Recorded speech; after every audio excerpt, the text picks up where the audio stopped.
Hello friends, అందరికీ నమస్కారం. మీ అందరికీ తెలుసు కదా, నేను ఒక ప్రముఖ కంపెనీలో ఒక పార్ట్ టైం జాబ్ చేస్తుంటానని. దానిలో భాగంగా ఈరోజు ఈ గీతం యూనివర్సిటీకి రావడం అనేటువంటిది జరిగింది. ఈరోజు వీడియో చేయడంలో ముఖ్య ఉద్దేశం ఏంటయ్యా అంటే, దేవాదాయ శాఖ ఎండోన్మెంట్ డిపార్ట్మెంట్ నుంచి మనకి EO grade 3 executive EO grade 3 పోస్టులు, అలాగే గ్రేడ్ 1 గ్రేడ్ 2 పోస్టులు, మొత్తం చాలా 136 పోస్టులతో నోటిఫికేషన్ అనేటువంటిది ఏపీపీఎస్సీ నుంచి రాబోతున్నది. అందులో 104 పోస్టులు ఎండోన్మెంట్ ఈవో గ్రేడ్ 3కి సంబంధించినవే. ఓకేనండి. లాస్ట్ టైము 2021లో ఎండోన్మెంట్ ఈవో గ్రేడ్ 3 ఇచ్చినప్పుడు 62 పోస్టులతో ఇచ్చారు. ఈసారి అదే గ్రేడ్ 3 ఎండోన్మెంట్ ఎగ్జిక్యూటివ్ ఆఫీసర్ పోస్టులు 104 తోటి మనకి నోటిఫికేషన్ రాబోతున్నది. కాబట్టి ఈ అవకాశాన్ని అందరూ కూడా సద్వినియోగం చేసుకోండి. ముఖ్యంగా జనరల్ స్టడీస్ మీద మంచి పట్టు అనేటువంటిది సాధించాలి. అలాగే దేవాదాయ శాఖకు సంబంధించింది కాబట్టి రామాయణ మహాభారతాలు, అలాగే దేవాలయ ఆగమాలు, ఇలాంటి టాపిక్స్ అన్నీ కూడా బాగా రిఫర్ చేస్తే ఖచ్చితంగా ఎండోన్మెంట్ ఈవో అనేటువంటిది మనం ఈజీగా క్రాక్ చేయొచ్చు. ముఖ్యంగా ప్రిలిమినరీ అండ్ మెయిన్స్ 2 స్టేజ్ల్లో కూడా పరీక్ష ఉంటుంది. మీ అందరికీ తెలిసిందే, ఏపీపీఎస్సీ నుంచి భర్తీ కాబట్టి ఈ అవకాశాన్ని అందరూ కూడా సద్వినియోగం చేసుకోండి.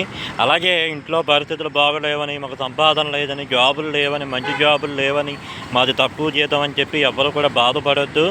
మనలాంటి వాళ్ళ కోసమే నిజంగా మరొక అవకాశం వచ్చింది.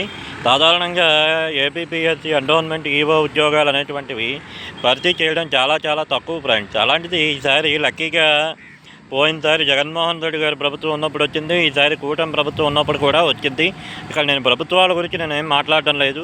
దయచేసి మనలాంటి అన్ఎంప్లాయీస్ అందరికీ కూడా ఇదొక మంచి అవకాశంగా భావించి అందరూ కూడా ప్రిపేర్ అవ్వండి. సమయం వృధా చేయకుండా ఈ క్షణం నుంచే మీరు ఏపీపీఎస్సీ ఎండోన్మెంట్ ఈవో ఎగ్జామ్కి ప్రిపేర్ అవ్వండి.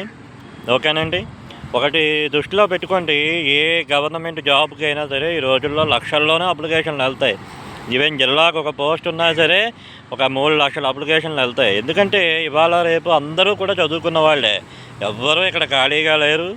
కాబట్టి మనం పోటీని తట్టుకొని నిలబడాలి. అర్థమైందంటే 10 లక్షల అప్లికేషన్లు వెళ్ళినా, 20 లక్షల అప్లికేషన్లు వెళ్ళినా ఉద్యోగం మాత్రం మనకు కావాల్సింది మాత్రం ఒక పోస్టే.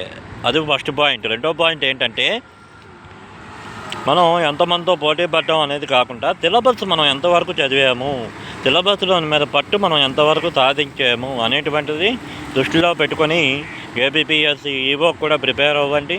ఓకేనండి. ఇలాంటి మరెన్నో అప్డేట్స్ కోసం నా ఛానల్ని సబ్స్క్రైబ్ చేసుకోండి. ఈ వీడియోని మీ ఫ్రెండ్స్ అందరికీ కూడా షేర్ చేయండి. Thank you.